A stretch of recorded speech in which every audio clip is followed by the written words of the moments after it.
Hello दोस्तों, मैं हूं अशिम अकरम और आप देख रहे हैं डिटेल एडजेट चैनल। जी हां दोस्तों, आज हम बात करेंगे 10th क्लास के कुछ इंपॉर्टेंट क्वेश्चन मैथमेटिक्स के बारे में। और हम लोग जानते हैं कि नवंबर या तो दिसंबर में हम लोग का जो एग्ज़ाम होने वाले हैं उस एग्ज़ाम में आपका ऑब्जेक्टिव क्वेश्चन ही पूछा जाएगा। हालांकि ये ऑब्जेक्टिव क्वेश्चन कुछ दिन पहले हम सेट किए थे, तो इसमें हम चैप्टर वाइज इसमें क्लियर नहीं किए थे, लेकिन ये पूरा किताब से बनाया गया है। हम यहाँ पे 50 क्वेश्चन यानी 50 ऑब्जेक्टिव क्वेश्चन आज आपको डिस्कस करेंगे, जो आपके एग्ज़ाम के लिए काफ़ी मददगार साबित होंगे। और ये क्वेश्चन जो है काफ़ी पिछले कई सालों का क्वेश्चन को देखते हुए ये ऑब्जेक्टिव क्वेश्चन सेट किया गया है।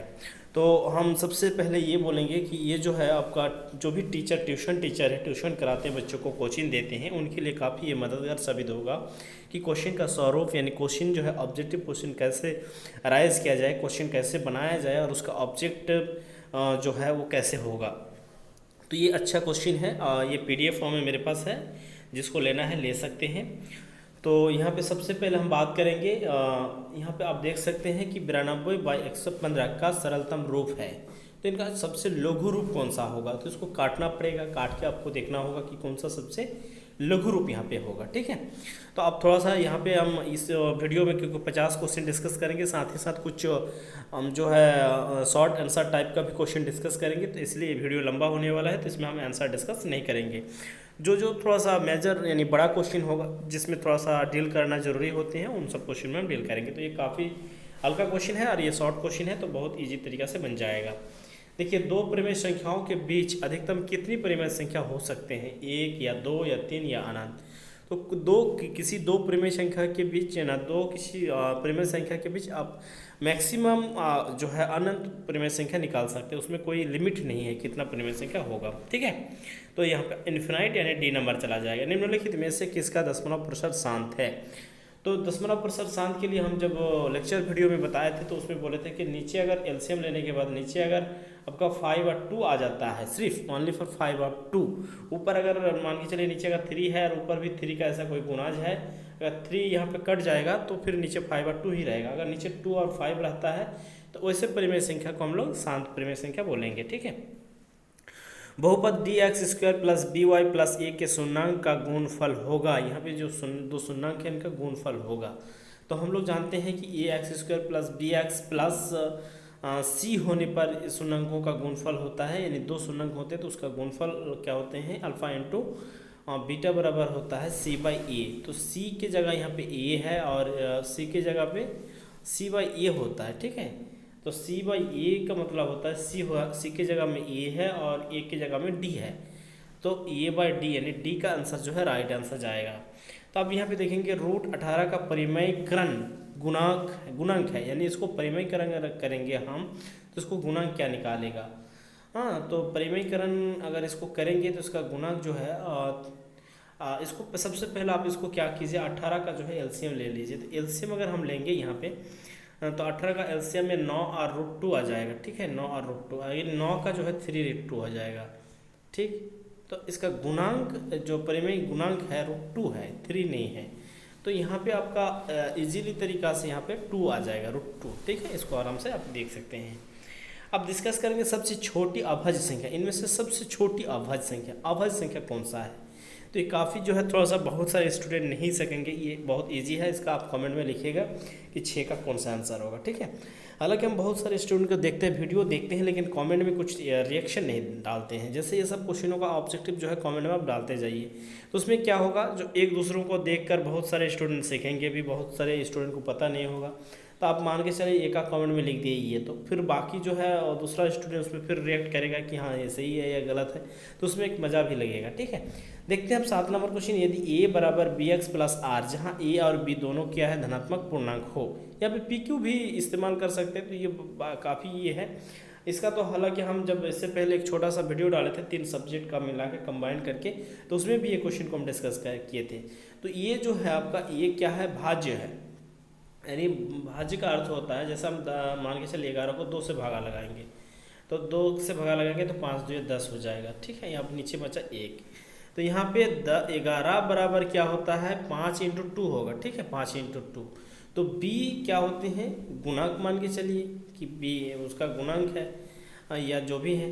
तो ये जो है भाज्य से वो अगर बड़ा होंगे तो भी वो जाकर वो होगा। ठीक है, तो यहाँ पे आप देख लीजिएगा कौन सा यहाँ पे बात सही है। ठीक है, उसके बाद देखेंगे निम्नलिखित में से कौन परिमेय संख्या है। यहाँ पे कौन परिमेय संख्या है। ठीक है, तो यहाँ पे अगर हम देखें तो इसका अगर हम देखें तो 5 कट जाएगा, तो ये परिमेय संख्या नहीं बनेगा। अब फिर यहाँ पे हम देखें तो परिमेय संख्या का अगर रूप देखें तो यहाँ पे आपका जो है 8 का 2√2 बनेगा। ठीक है, और यहाँ पे √2 है ना, √7 है, यहाँ पे ये है। तो परिमेय संख्या यहाँ पे अगर देखा जाए तो डी बनेगा, बाकी सब कोई अपरिमेय संख्या, ये भी अपरिमेय है, ये भी अपरिमेय है, ये भी अपरिमेय है, सिर्फ यही परिमेय है क्योंकि 5 कट जाएगा, √5। अब देखेंगे किसी बहुपद ax² + bx+ यहाँ पे 35 का शून्यंक है, तो दोनों शून्यंक क्या होंगे, धनात्मक होंगे, दोनों धनात्मक, दोनों ऋणात्मक, दोनों बराबर, या क्या होंगे। तो 35 अगर देखेंगे तो 5 7 35 होता है। मिडिल फैक्टर कर लीजिए, बहुत इजीली तरीका से आ जाएगा। x² प्लस यहाँ पे 7x प्लस अब 5x लिख सकते हैं और इक्वल टू वहाँ पे 35। तो अगर x का यहाँ पे कॉमन लेंगे तो x प्लस 7 आ जाएगा, तो x इक्वल टू, तो दोनों क्या आ जाएंगे, माइनस में आ जाएंगे, यानी दोनों ऋणात्मक यहाँ पे शून्यंक निकलेगा, तो दोनों ऋणात्मक यहाँ पे चला जाएगा। दोनों बराबर नहीं, एक आएगा x बराबर -5 और एक आएगा x बराबर -7। ठीक, अब देखते हैं निम्नलिखित में से कौन अपरिमेय संख्या। यहाँ पे कौन अपरिमेय है। अपरिमेय मतलब जो रूट के अंदर ही रह जाएगा, जैसे 27 है। 27 अगर देखें तो ये 111 जो है, 121 जो है 11 का हो जाएगा, 169 जो है ये इसका चला जाएगा, ये भी हो जाएगा, यानी √7 जो है अपरिमेय संख्या रह जाएगा। बहुपद 5y² - 25 के शून्यंक है, यानी 5 है, तो यहाँ पे पहले सबसे पहले आप 5 का जो है गुणाज निकाल लीजिए। अगर 5 का ये कर लेंगे तो यहाँ पे 5 आ जाएगा, तो इसको अगर हम देखें तो √5, अगर सॉरी यहाँ पे हम थोड़ा सा लिख देते हैं, राफ कर लेते हैं। थोड़ा सा यहाँ पे राफ करने में, सब बोर्ड में समझाना बहुत इजी होगा। यानी 5 और y का अगर इसका स्क्वायर करें और माइनस हम 5 का स्क्वायर करें तो ये आपका चला जाएगा, तो a² - b² बराबर a + b × a - b, यानी √5y और माइनस एक हो जाएगा 5 और एक हो जाएगा प्लस। ठीक है, इस तरह करके जाएगा। तो यहाँ पे शून्यंक आपको बताना है कि शून्यंक कितना होगा। ठीक है, मेन बात ये है कि शून्यंक कितना होगा। तो दोनों इक्वल टू 0 जब हो जाएंगे तो एक को आपका रहेगा, चलिए थोड़ा सा आप ये ऐसे कर लेते हैं, इसलिए हम बोले थे कि इस वीडियो में हम इसको नहीं डिस्कस करेंगे। यहाँ पे y जाएगा और यहाँ पे आपका जाएगा, तो 5 अगर उधर जाएगा तो नीचे √5 आ जाएगा, तो कट के √5, एक को बचेगा √5 और एक को बचेगा -√5, यानी एक होगा -√5, एक होगा √5, यानी दोनों में √5 जाएगा, √5 दोनों में C नंबर जाएगा, एक माइनस होगा एक प्लस होगा। ठीक, अब देखते हैं 12 नंबर। एक द्विघातीय बहुपद के शून्यंक का योग तथा गुणफल क्रमशः 3 तथा -40 है, तो द्विघात बहुपद है। तो यहाँ पे बताया जा रहा है कि एक द्विघात बहुपद के शून्यंकों का योग तथा योगफल तथा गुणफल क्रमशः 3 और -40, तो ये आपको इजीली तरीका से ये निकल जाएगा। ठीक है, समीकरण युग्म समीकरण x + 2y = 4 और यहाँ पे 2x + 4 = 8 का है, तो ये हल होगा। तो ये क्या होगा, एक हल होगा या द्वितीय हल होगा, ये इजीली तरीका से आपका आ जाएगा। ठीक है, अब देखते हैं 14 नंबर क्वेश्चन। यदि बहुपद x² + ax - b के दो शून्यंक एक दूसरे के व्युत्क्रम हो तो b का मान होगा, यानी व्युत्क्रम ने उल्टा है तो क्या होगा b का मान। अर्धवृत्त का कोण होता है, अर्धवृत्त का अगर कोण हम देखेंगे तो 180 डिग्री होगा, क्योंकि पूरा वृत्त का 360 डिग्री होता है, तो अर्धवृत्त का 180 डिग्री हो जाएगा। ठीक है, तो यहाँ पे अर्धवृत्त का कोण में शायद 180 डिग्री लिखा ही नहीं है। अर्धवृत्त पहले एक बार देख लेते हैं वृत्त, अगर वृत्त को हम लोग काट देंगे तो अर्धवृत्त बन जाएगा। तो अर्धवृत्त का कोण में यहाँ पे ऑप्शन में 180 डिग्री है ही नहीं। ठीक है, तो ऐसे इसको देख लीजिएगा। द्विघात समीकरण ax² + bx + c = 0, जहाँ एक काट में 0 है, तो इसका क्या होगा। तो हम लोग जानते हैं x होगा तो d का फॉर्मूला जो होता है वो हम लोग जानते हैं कि b² जो होंगे -ac, वो आपका पॉजिटिवली रहेगा, यानी d का मान 0 से बड़ा रहेगा, d का मान 0 से बड़ा रहेगा या 0 के बराबर हो सकता है। तो ये देख लीजिएगा, ये भी हम डिस्कस किए थे अगले क्वेश्चन में, अगले जब क्वेश्चन बताए थे तब। यदि अल्फा तथा बीटा समीकरण ए 2x² minus x minus 6 equal to 0 के मूल हो तो 1/अल्फा प्लस 1/बीटा बराबर क्या होंगे। तो ये भी बहुत इजी है, यानी दोनों पूर्णांकों के बोध क्रम का यहाँ पे योग कर रहा है, ठीक है। तो उसका वैल्यू आराम से निकल जाएगा। समांतर श्रेणी -3, 4, 11 और 18 डॉट डॉट डॉट का 21वां पद है, यानी यहाँ पे 21वां पद कितना होंगे। तो ये समांतर श्रेणी का जिसको आते हैं वो इजीली तरीका से निकाल लेगा आराम से। निम्नलिखित में से कौन सा द्विघाती समीकरण है, यानी द्विघात समीकरण है, कौन द्विघात समीकरण है। समांतर श्रेणी 80, 76, 72, 68 का कौन सा पद 0 होगा, ठीक है। यदि समांतर श्रेणी का सामान्य पद 6 - 4n है तो इसका सार्वंतर होगा, ठीक है। निम्नलिखित में से कौन समांतर श्रेणी है, यहाँ पे कौन समांतर श्रेणी है। तो समांतर श्रेणी का हम लोग मेन फार्मूला जानते हैं कि दो पदों का अंतर समान अगर हो, यानी पहले पद से अगले पद से पिछले पद को, अगले पद से पिछले पद को हम लोग घटाएंगे और सभी का जो है कॉमन डिफरेंट अगर बराबर आ जाए, यानी सर्वांतर बराबर आ जाए तो वो आपका एपी में हो जाएगा, यानी समांतर श्रेणी में हो जाएगा। मूल बिंदु के निर्देशांक क्या होते हैं, तो ये भी बहुत ईजी है, हम लोग जानते हैं 0, 0 होते हैं। यदि दो त्रिभुज ABC समरूप PQR है तो उसका जो है भुजा का अनुपात इतना है तो उसका एरिया कितना जाएगा। तो हम लोग जानते हैं कि उसका क्षेत्रफल का अनुपात उसके भुजा के वर्ग के अनुपात होते हैं, यानी 2 2 4 और 3 3 9, 2 2 4 3 3 9, यानी आपका चला जाएगा 4/9 हो जाएगा। दी गई आकृति में x का मान, यहाँ पे दी गई आकृति में x का मान क्या होगा। तो x का मान मतलब ये त्रिभुज है, इन दोनों को अगर जोड़ेंगे तो 110 डिग्री होता है, तो 110 डिग्री यानी यहाँ पे 77 डिग्री हो जाएगा। तब जाकर त्रिभुज का तीनों कोनों का योगफल कितना डिग्री होगा, 180 डिग्री होगा। तो ये कोण भी आपका 70 डिग्री हो जाएगा क्योंकि शीर्ष विमुख कोण है, ठीक। अब हम देखेंगे 26 नंबर क्वेश्चन। बिंदु R का यहाँ पे दिया गया है, ये इसका दिया गया है, इनसे मिलाने वाले मध्य बिंदु का नियामक है। नियामक को आप आराम से निकाल लीजिएगा ये सब, ठीक है। 27 नंबर क्वेश्चन हम डिस्कस करेंगे। बिंदु 4 और 6 और 8 और 2 के बीच की दूरी, बहुत इजी है ये सब। साइन स्क्वायर 60 डिग्री और प्लस कॉस स्क्वायर 60 डिग्री का मान क्या होगा। तो हम लोग जानते हैं इसका वैल्यू 1 होगा, ठीक। क्योंकि ये काफ़ी जो है थोड़ा सा टफ है, बहुत सारे स्टूडेंट क्या करेंगे, ये 60 डिग्री का वैल्यू बैठाना स्टार्ट कर देंगे और फिर उसको स्क्वायर करेंगे, फिर उसको एलसीएम करेंगे, फिर जाके लास्ट में वो 1 ही आएगा। लेकिन हम लोग जानते हैं कि sine square theta plus cos square theta, theta मतलब दोनों एंगल सही रहे और दोनों में स्क्वायर रह जाए साइन और कॉस में, तो उसका वैल्यू 1 होता है, ये इजीली तरीका से। यदि रैखिक समीकरण का युग्म संगत हो तो रेखीय होंगी, तो ये क्या होगा, ठीक है।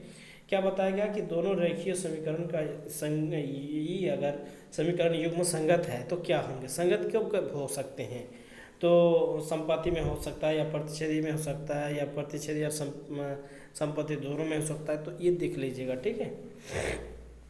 यदि आपको नहीं आते हैं तो हम आपसे रिक्वेस्ट रखेंगे मेरे वीडियो को प्लेलिस्ट में जाइए, या तो हम वीडियो को डिस्क्रिप्शन में प्लेलिस्ट दे दिए हैं या दे देंगे, तो उसमें जाकर आप जो है मैथमेटिक्स का पूरा सीरीज बताया गया है, तो मतलब एक अध्याय से लेकर लास्ट तक पूरा मैथ बना हुआ है बोर्ड पर, पूरा चीज़ फार्मूला डील करके। तो आप उन सब वीडियो को देखिए, उसके बाद ये सब ये कीजिएगा। अगर आपसे नहीं होता है तो अगर आप कोचिंग में पढ़ते हैं, ट्यूशन में पढ़ते हैं, आपके पास अगर उस तरह का कुछ व्यवस्था है तो आप सिर्फ क्वेश्चन को ही यहाँ पर टिक करते जाइए, ठीक।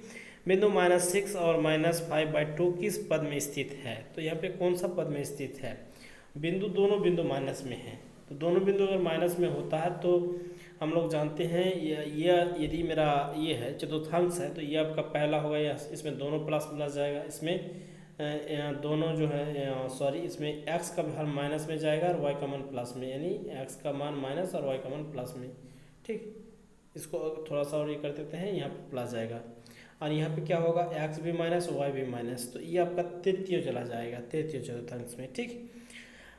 अब देखेंगे त्रिभुज PQR में भुजा QR को बिंदु S तक इस प्रकार बढ़ाया गया है कि कोण इतना 180 डिग्री। ये मैथ है, आप ये आपका किताब से खोज लीजिएगा, ये किताब का ही मैथ है, उससे बना के लीजिएगा, इजी तरीके से बन जाएगा।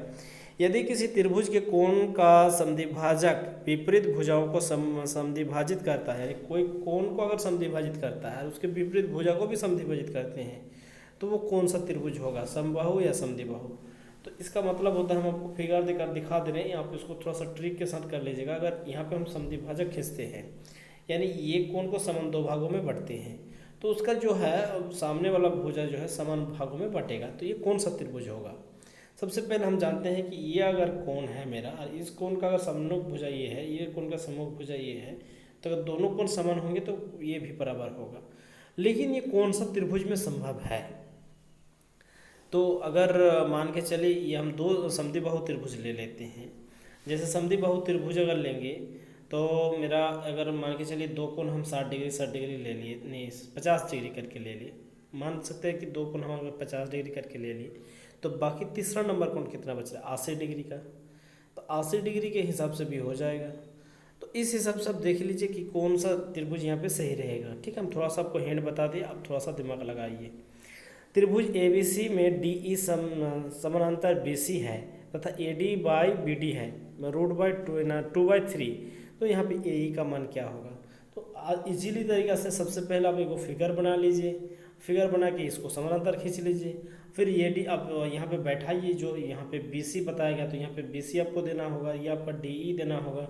ठीक है, अब तो DE यहाँ पे दे दिया तो यहाँ पे आपको ये देना पड़ेगा। अब उस हिसाब से इसका मान बैठा दीजिए, जो मान नहीं है वो निकाल लीजिए।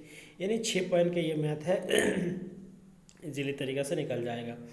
34 नंबर, यदि त्रिभुज ABC तथा DEF में AB मतलब यही वही सब चीज़ है, 6 पॉइंट का ये सब मैथ है।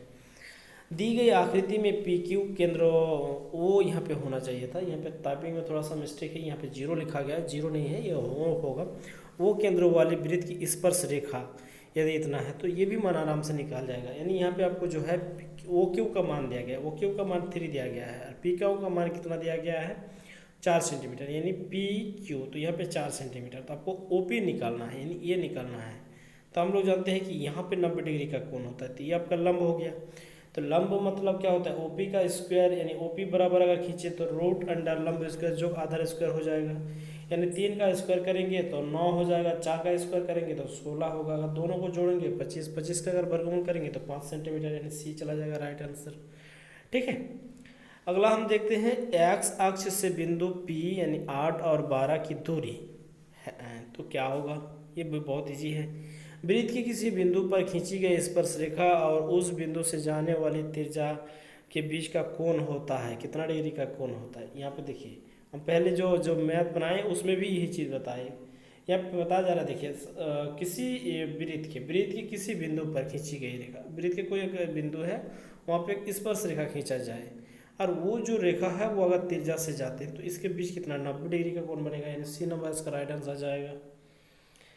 दी गई आकृति में, यहाँ पे आकृति दिया गया है, यहाँ पे दोनों को बताया जा रहा है कि ये स्पर्श रेखा है। ठीक है, ये मैथ बहुत बार हम मैथ को कराए हैं। तो यहाँ के बीच वाला कोण को यहाँ पे पूछा गया है कि POQ कितना डिग्री का होगा, यानी कितना ये बनेगा। ठीक है, तो सबसे पहले आपको जो है यहाँ पे एक ऐसे करके डॉट डॉट दे करके यहाँ पे एक आपको ये खींचना पड़ेगा, तब जाकर ये बनेगा। अब यहाँ पे 2 त्रिभुज बन गया है। अब 2 त्रिभुज जब यहाँ पे बन ही गया है तो अब आपको यहाँ पे इसका मान निकालना होगा। पहले ये कोण निकाले, फिर दूसरे बाद ये कोण, उसके बाद फिर इसको जोड़िए तो आराम से ये बन जाएगा आपका। ठीक है, अब हम देखेंगे नेक्स्ट क्वेश्चन के ऊपर जाएंगे। यहाँ पे दी गई आकृति, दी गई एक समकोण त्रिभुज PQR में कोण PRQ बराबर थीटा, PQ बराबर 3 सेंटीमीटर तथा PR बराबर 6 सेंटीमीटर हो तो थीटा का वैल्यू क्या होगा? ये भी बहुत ईजी है। यानी सबसे पहले यहाँ पे देख लीजिए 6 दिया गया है, यहाँ पे 3, यहाँ पे 6। अब क्या हमको निकालना है? थीटा का वैल्यू निकालना है। तो थीटा का वैल्यू निकालना है, ये 90 डिग्री दिया हुआ है। ठीक है, तो ये आपका है साइन में जाएगा। ठीक है, ये त्रिकोणमिति से ही आप इसको निकाल पाएंगे। तो ये आपका जाएगा। तो यदि हम यहाँ पे इसका स्क्वायर करते हैं, इसका अगर स्क्वायर हम करेंगे तो 36 हो जाएगा। 36 से हमको 9 घटाना है, 36 से अगर 9 घटाएंगे तो बचेगा कितना? 25 बचेगा। 25 का अगर स्क्वायर करेंगे तो कितना, वर्गमूल करेंगे तो 5, यानी यहाँ पे इसका वैल्यू 5 आ रहा है।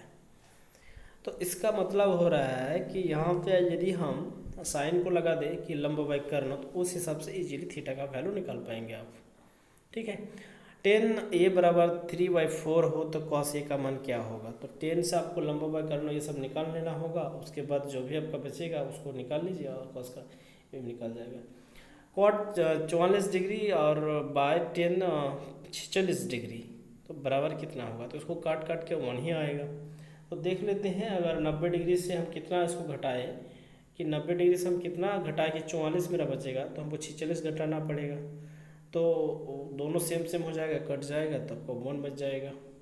यदि एक वृत्त की परिधि 44 सेंटीमीटर है तो इसकी त्रिज्या है। वृत्त का अगर परिधि है तो हम लोग जानते हैं कि परिधि का फॉर्मूला क्या होता है, 2πr होता है। तो 2πr पाई का वैल्यू बिठाइए, इधर ये बिठाइए और इधर आपका 44 रख दीजिए, 48 रख दीजिए। अब 2 जाएगा तो πr बचेगा, πr बराबर आपका 44 हो जाएगा।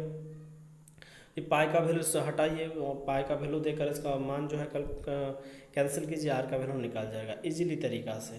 तो थोड़ा सा हम निकाल ही देते हैं। जब निकाल गया था मेरा, तो यहाँ पे आप 22/7 लिख दीजिए, 22/7 हो जाएगा। और आर यहाँ पे आपका 44 बचा था। तो अगर हम 44 को 22 को नीचे देंगे तो मेरा कितना बच जाएगा, 2 7 ऊपर जाएगा, गुना हो जाएगा 2 से 14। तो यहाँ पे आपका जो राइट आंसर जाएगा वो 14 जाएगा। ठीक।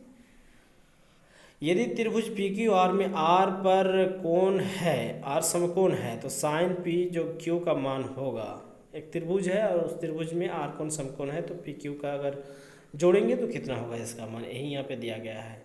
यदि α/4 बराबर 15 डिग्री हो तो √3 cosec थीटा बराबर क्या होंगे। ये भी बहुत इजी क्वेश्चन है। यदि R1 तथा R2 त्रिज्या वाले दो वृत्त के क्षेत्रफलों का योग R त्रिज्या वाले वृत्त के क्षेत्रफल के बराबर हो तो क्या होंगे। ठीक। अब देखेंगे साइन 90 डिग्री माइनस ए बराबर क्या होता है, cos थीटा होता है। तो ये डी आंसर चला जाएगा। ये बहुत सारे ये सब जो है इंपॉर्टेंट क्वेश्चन है, बहुत अच्छे अच्छे क्वेश्चन हैं। तो एक 15 मीटर लंबी सीढ़ी एक ऊर्ध्वाधर दीवार के शिखर तक पहुंचती है। यदि सीढ़ी की दीवार के साथ 60 डिग्री का कोण बनाती है तो दीवार की ऊंचाई ज्ञात कीजिए। यानी यहाँ पे दीवार की ऊंचाई ज्ञात करने के लिए देखिए और एक बार पढ़ते हैं। 15 मीटर लंबी एक सीढ़ी ऊर्ध्वाधर दीवार के शीर्ष तक पहुँचती है, तो ये हो गया। और यदि सीढ़ी दीवार के साथ 60 डिग्री का कोण बनाते हैं, 60 डिग्री का कोण बनाता है यहाँ पे, ठीक है। तो इस दीवार की ऊंचाई ज्ञात करना है, यानी इसका वैल्यू आपका 60 दिया गया, ये आपको निकालना है। तो ये आपका लंब हो जाएगा। ये सॉरी यहाँ पे 15 होना चाहिए था, सॉरी हम पूरा काट दिए।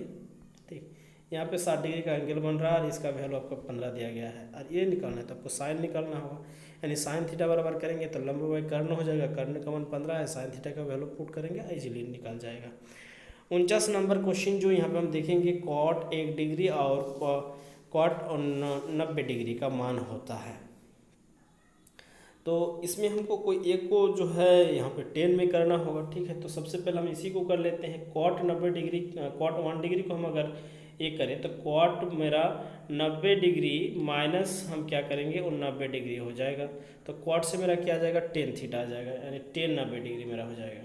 तो 10 79 डिग्री 90 डिग्री और यहाँ पे इंटू कॉट 90 डिग्री, 10 बराबर होता है 1/कॉट। तो कॉट कॉट काट के खत्म हो जाएगा, 1 मेरा आ जाएगा। तो ये बहुत ईजी है कि 1 निकालना। अब लास्ट ये क्वेश्चन यहाँ पे हम डिस्कस करेंगे। 50 क्वेश्चन ही हम ये यहाँ पे डिस्कस, बहुत सारे तो क्वेश्चन हम ऐसे सेट किए हैं अगर आप देखेंगे तो यहाँ पे हम आपको 50 क्वेश्चन का ही ये डिस्कस करने के लिए बोले थे। तो अब देखते हैं यहाँ पे काफ़ी जो है क्वेश्चन है। अब शायद आप लोग को वीडियो को पहले पॉज करके लिख लीजिएगा। देखिए मेरे पास यहाँ पे जब हम यहाँ पे ये करेंगे तो आपको यहाँ पे समझ में आएगा। देखिए यहाँ पे जब ये करेंगे ना, ऐसे हम पेज को ऊपर नीचे करेंगे तो आप देख सकते हैं कि टोटल 22 नंबर पेज में हमें अभी है, लेकिन मेरे पास टोटल 43 पेज हैं। तो इसका मतलब हो रहा है कि काफ़ी मेरे पास जो है इंपॉर्टेंट क्वेश्चन सिर्फ ऑब्जेक्टिव बना के रखे हैं। तो ये आपका फुल फाइनल मैथ का ही आप मान सकते हैं कि इसी में आपका जो है पूरा मैथ हो जाएगा और मैथ कवर हो जाएगा। तो हम आज 50 तक ही इसमें डिस्कस किए हैं। फिर अगला क्वेश्चन में जो है हम अगला देखेंगे कि कितना ये होगा। यहाँ पर आज यहाँ तक ही रखिए 50 तक, फिर अगला क्वेश्चन में हो सकता है फिर 50 डिस्कस करेंगे 100 क्वेश्चन तक। ठीक है, तो आज के लिए इस वीडियो में ही तक। जिस स्टूडेंट को ये पसंद आए हैं, अगर कोई PDF लेना चाहते हैं तो उसको कुछ मिनिमम फ़ी देकर हम मेरे साथ ग्रुप में जोड़ना पड़ेगा। इससे पहले जो 2021 में लिए हैं, 2020 में लिए हैं, 2018 में लिए, उन लोग को पता है कि कैसे लिया जाता है। तो आपको मिनिमम एक 500 रुपया का फ़ी पे करना होगा। 500 रुपया में जो है आपका एग्ज़ाम तक, आपको ऐसा नहीं सिर्फ यही दिया जाएगा, ऐसा नहीं, आपको पेमेंट क्या हुआ ग्रुप में जोड़ लिया जाएगा। और उस ग्रुप में जो भी कुछ आप जाएगा PDF फॉर्म में सारा कुछ आपको मिलता जाएगा। मैथ्स का मिलेगा, साइंस का मिलेगा, सोशल साइंस का मिलेगा, हिंदी का मिलेगा, इंग्लिश का मिलेगा, और सिर्फ एक नोट्स मिलेगा ऐसा नहीं है। आपको जो है चैप्टर वाइज भी नोट्स मिल सकता है, इम्पोर्टेंट भी मिलेगा। यानी जब तक आपका फुल फाइनल एग्ज़ाम नहीं है, जब तक जो भी वीडियो बनेगा, जो नहीं भी बनेगा, जो भी मेरे पास मटेरियल अवेलेबल होगा, सारा जो चीज़ ग्रुप में हम भेजते जाएंगे और वो आपको मिलता जाएगा। तो जो जो इच्छुक है वो मेरे साथ बात कर सकते हैं। वीडियो का डिस्क्रिप्शन में लिंक होगा, उसमें जाकर मेरे साथ व्हाट्सएप ग्रुप में जोड़ सकते हैं। उस व्हाट्सएप ग्रुप में जोड़ने के बाद वहाँ पे आप मैसेज कर दीजिएगा कि सर हमको लेना है। फिर वहाँ पे आपको विधि बताया जाएगा कि किस विधि से पे करना है। उसके बाद फिर सारा कुछ हो जाएगा। तो इस वीडियो में यहीं तक, फिर मिलते हैं नेक्स्ट वीडियो में। थैंक यू, धन्यवाद।